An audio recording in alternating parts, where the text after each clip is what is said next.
Rabbi Weinberg at JHAH Torah tells a very interesting story about a man who came to him. He was once talking about God to a group in America, and afterwards a man came to him. The man says, Rabbi, I want you to know I agree with everything you say. And I want you to know, me and God, we're just like this. Two intertwined fingers. Me and God.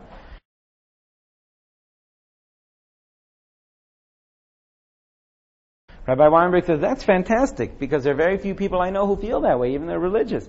How did you ever get that feeling? And the guy says, well, Rabbi, I'll tell you, I was once riding my motorcycle up a mountain road. And it was very narrow and way high up on the mountain. All of a sudden, from around the bend comes a Big Mac truck as wide as the road itself. Beeps, honks its horn, and I have two choices. I either get smashed by the truck, or I veer right off the road, over the cliff, to the rocks below. Well, I didn't have much of a choice. I veer across. I don't know what to do. I'm off the road. I'm floating in air. I'm holding onto my bike, and I know I'm a dead man. It's just a matter of seconds.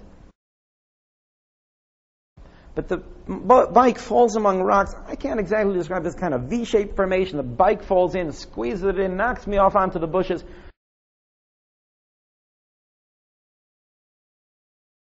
Rabbi, I don't know exactly how it worked. All I know is I stood up. I brushed myself off, not a bone broken. A few minor scratches, cuts.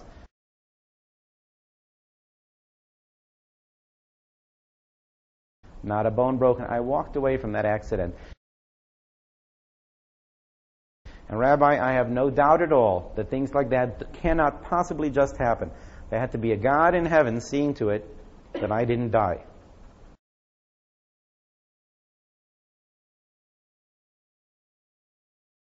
That I didn't even get hurt.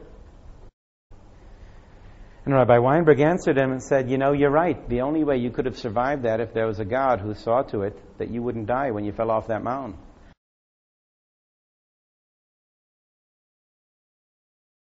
But tell me, who do you think it was who pushed you off the mountain in the first place? Somebody's trying to get your attention. An infinite God is as much involved in the problems we get into as the way we get out of them. It's not a Superman that when something happens outside of his view, he comes in and helps. He's infinite. He's always aware. An infinite being doesn't have any gap between what happens and what he is aware of.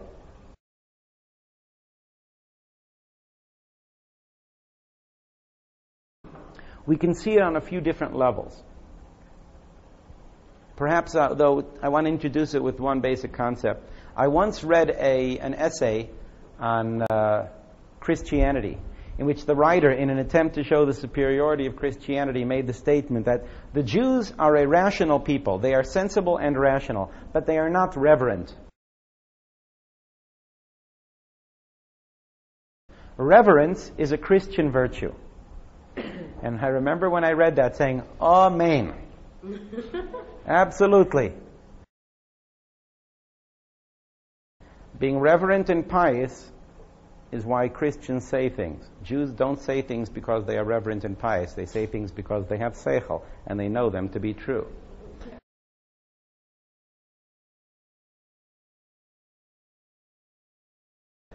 That's our reputation. We don't have a reputation for reverence and piety. We do have a reputation for our brains.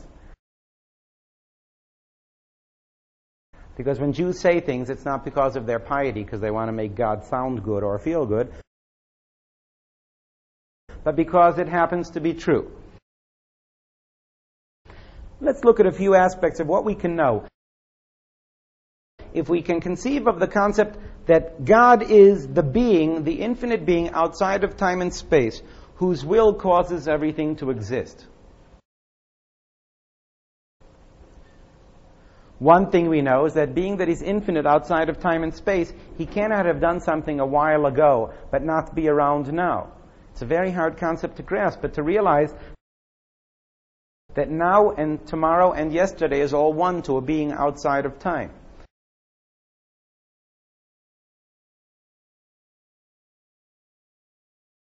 He's infinite. Doesn't get old. He creates matter, which creates space and time. But he is outside of time. There is no before and after to him.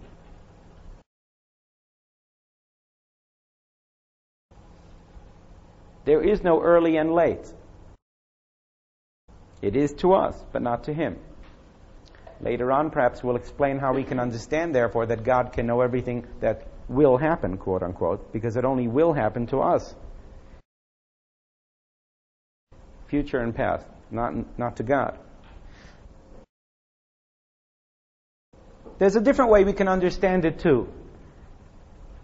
Can you think of any way in which a being that is infinite cannot do certain things which we beings who are finite can do?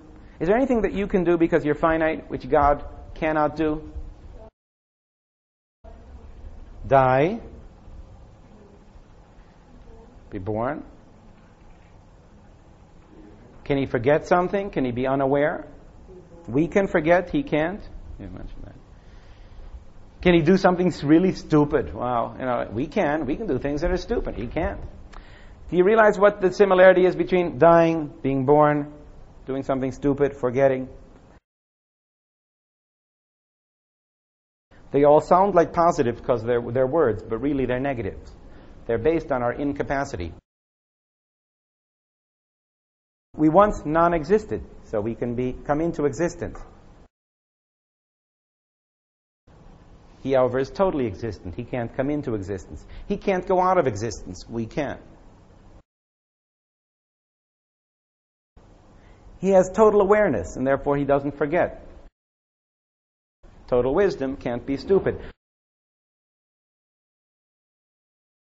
A lot of the things that we word about ourselves, which sound like powers, are really simply the result of having a lack of total control. Let's look at it at a more specific point. If you and I take a piece of clay to form an ashtray,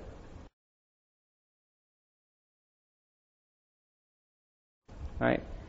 You take the clay, there are three possible connections we can have to this ashtray.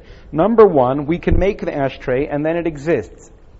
Number two, we can take a baseball bat and smash it to bits, and then the ashtray ceases to exist as an ashtray. We have a third option, and that is to move away, forget about it, become oblivious, and the ashtray exists independent of us.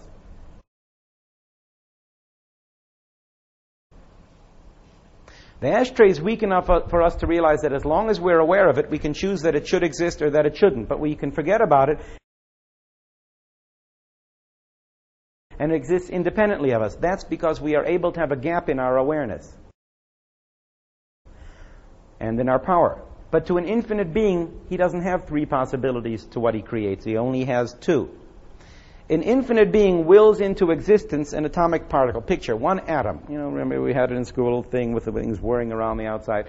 An infinite being wills into being one atomic particle. We see that as long as he wills it to exist, it will exist. B, if he wills that it should stop existing, then it stops existing. It ceases to exist. There is no third option. He can't move away because his awareness is infinite. That thing that exists depends totally on his will that it should exist.